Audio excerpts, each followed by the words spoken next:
Chapter 1. How does Bitcoin work and what is a blockchain? Possession is 9/10 of the law. English proverb.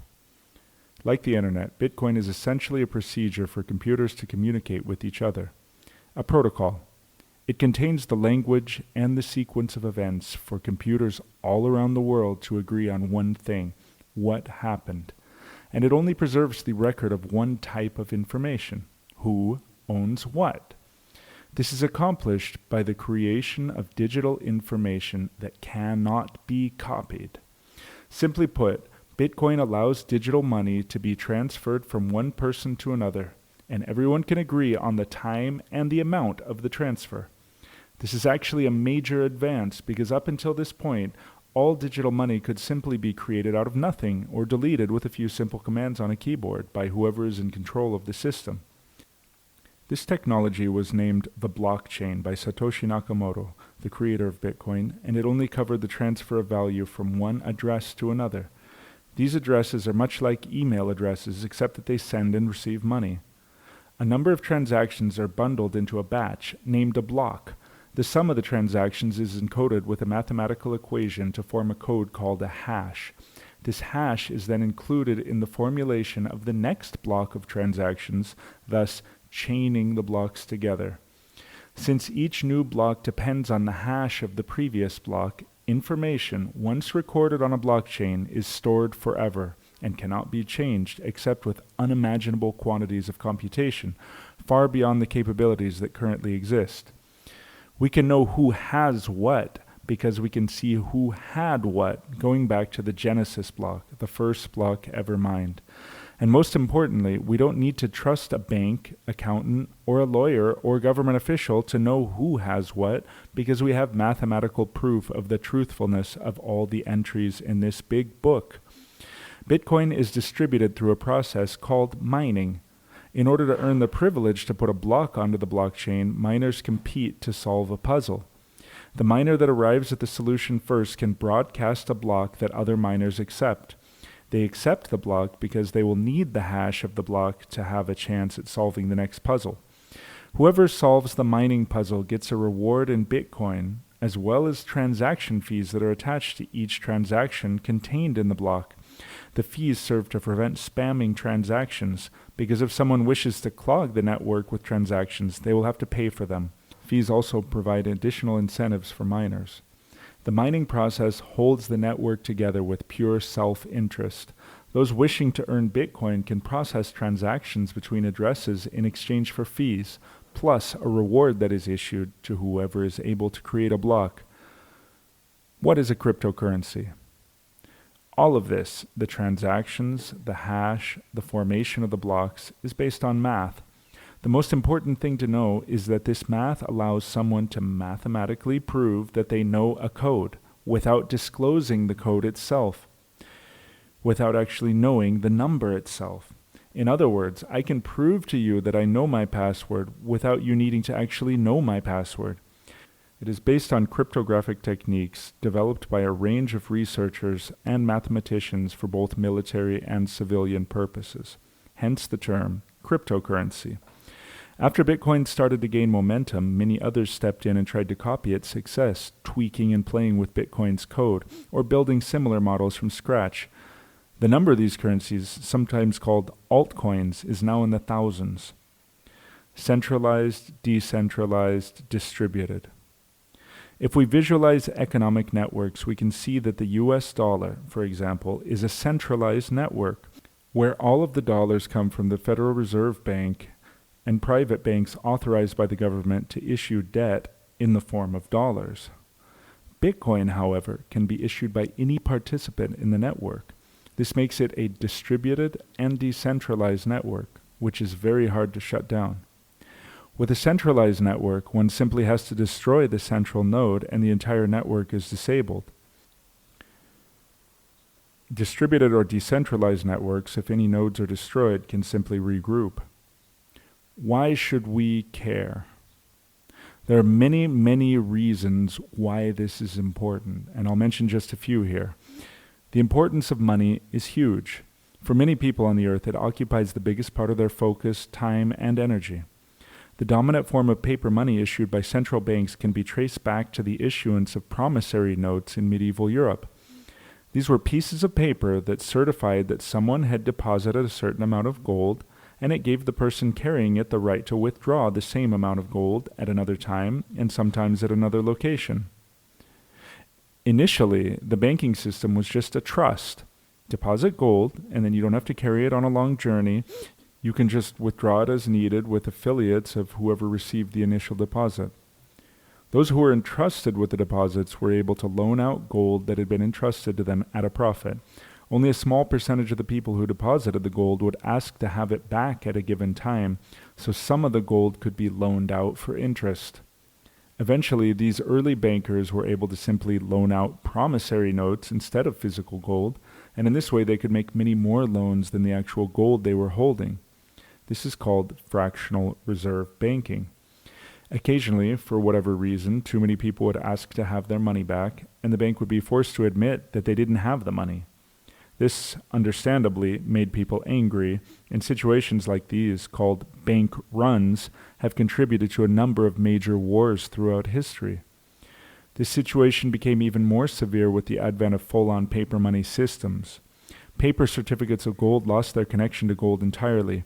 The supply of paper money already exceeded gold by a wide margin, but with a pure paper money system, the value of money became entirely abstract and even more disconnected from reality.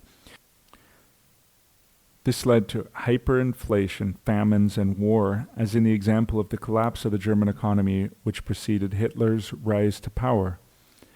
Nothing has been done on a fundamental level to correct this situation. As it turns out, there is no habit that is quite so difficult to kick as the addiction to easy money. The world financial managers have attempted to improve the system with each crisis, but the system is still based on manipulating wealth levels by creating money at will. It is only a matter of time before it implodes again. Solving a serious problem. In business, it is said that the earning potential of a given venture is proportional to the need for the solution provided by the business.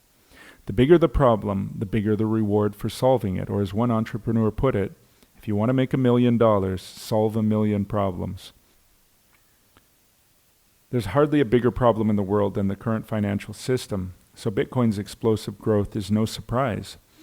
Bitcoin is simultaneously a currency whose supply cannot be diluted and a payment network that allows the secure and near instantaneous transfer of value from anyone, anywhere in the world to anyone, anywhere else in the world, provided both have internet connections. The first major problem being solved is the manipulation and dilution of currencies for the profit of bankers, and the second problem is the need to freely transact across borders. This is of particular relevance to Muslim countries. The current financial system favors some countries much more than others. After the Second World War, representatives primarily from Britain and the United States met to make plans for the post-war order. After much debate, the Americans succeeded in establishing the US dollar as the de facto world currency. What this means for smaller countries, like most of the countries with Muslim majorities, which were delineated as small countries largely through the influence of invaders, is that they have much weaker and more fragile currencies. A wealthy nation, or in some cases a wealthy individual or group of individuals, can threaten the economic stability of a small nation by buying up a large amount of its currency and then dumping it on the markets, driving down prices and shaking confidence in the currency. This can be used as an effective control mechanism by those who control the world's largest concentrations of money. If you do something the ultra-rich dislike, then be prepared to have the stability of your government threatened by the collapse of your currency. In a number of Muslim countries, this threatens the very stability of the government. When governments are threatened in this way, they are forced to turn to an institution established by the British and Americans in the wake of the Second World War, the International Monetary Fund. When a currency is destabilized and the government of a country is in danger of collapsing, the IMF comes to the rescue with conditional loans. In other words, it says, hey, we can stop your government from collapsing, but we need you to do a few things.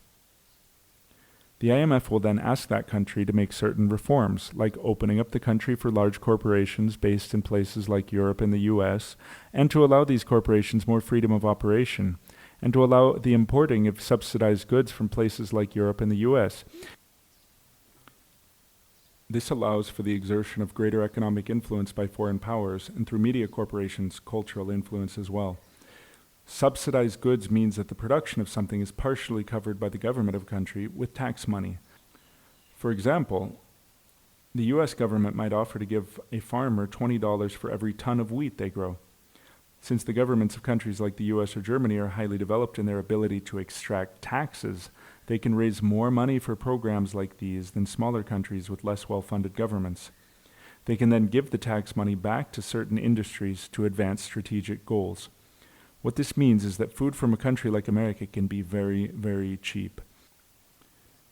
This is because the US government gives farmers money for producing certain crops, meaning they can sell it very cheaply. In many cases, food or other goods may be sent to a country in the form of free development aid. When this food is imported to another country, it starts running the local farmers out of business because they can't compete with such cheap goods. Eventually, they have no choice but to sell their land, and foreign corporations are waiting to buy it up at bargain prices and repurpose it to produce export goods for the American and European markets. These countries are promised development and coerced into loans to fund this development. This has a double benefit for the colonial powers like America or Europe. On one hand, the debt can be used as leverage, and on the other hand, the new infrastructure will mean that markets expand for goods produced by corporations centered in the colonial power centers. So on the surface, they're trying to lift people out of poverty, but in reality, a big part of the motivation is to sell more televisions and refrigerators. This is why the World Bank finances building up infrastructure like electrical grids. Without it, many of the products produced in the countries that contribute to the World Bank could not be sold. Of course, if you ask them, they're actually just heroes trying to help poor people escape grinding poverty. In the old days, countries used to simply invade, deem the locals to be inferior, and force them into labor with violence. This became terribly politically incorrect and has now been replaced by forms of economic slavery. And the paper money system is central to this economic slavery. Where does this paper money get its power from? Paper money's value comes from nowhere else but our own selves. The money has value because we use it to buy, sell, and save. It's a simple relation of supply and demand. This means that every one of us bears the responsibility for this system every time we use this money. There may or may not be a satanic conspiracy involving secret societies, as many believe, but we do know for sure that we are all complicit. So whoever does an atom's weight of good will see it, and whoever does an atom's weight of evil will see it. The usual response to this thought is to shrug our shoulders and say that we have no other choice. But now we do have a choice. Bitcoin has set out a blueprint for anyone to create a currency. If you can convince people to use it, it will have value. And we can choose to use these currencies rather than paper currencies. Many buy Bitcoin or other cryptocurrencies simply because they understand that with a limited supply, the value will continue to go up. Others are motivated by moral concerns like some of the issues being described here. In any case, Bitcoin is now recognized and accepted in nearly every country in the world, making it the first truly global currency. Unity is strength.